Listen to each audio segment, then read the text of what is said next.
السلام علیکم خدمت همه ملت مسلمان متدین تاجیکستان.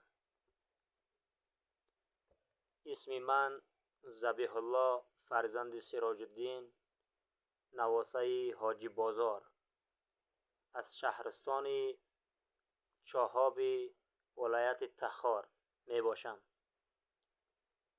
دوستان تاجیکستانی صدای مرا که از طریق صفحات اجتماعی فیسبوک نگاه میکنید، امی کنده ما خیش تبار من تقریبا 85 سال قبل در زمان اوروس که تاجیکستان غصب کرده بود آمده بود بزور، ما مهاجر شدیم افغانستان آمدیم و اونجا از ما خیش تبارمان مانده.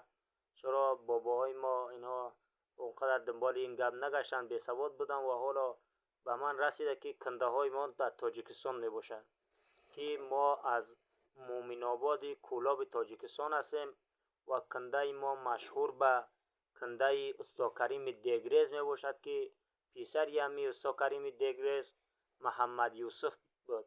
محمد یوسف یعنی بچه استا کریم. دیگه نمیدونه که از محمد یوسف کدام پیسری دختری زنی مانده است.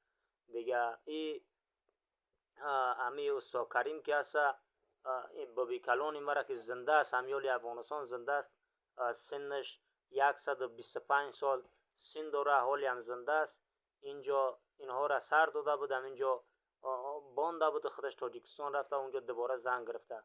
دیگه نمیدونم که کدام احوالی از زنده بودن آنها است نیست. اگر باشد مرا از صفحات اجتماعی نگاه میکنن میشناسن، در زیر همین کامنتاری نوشته کنن با ما یک احوال بتن.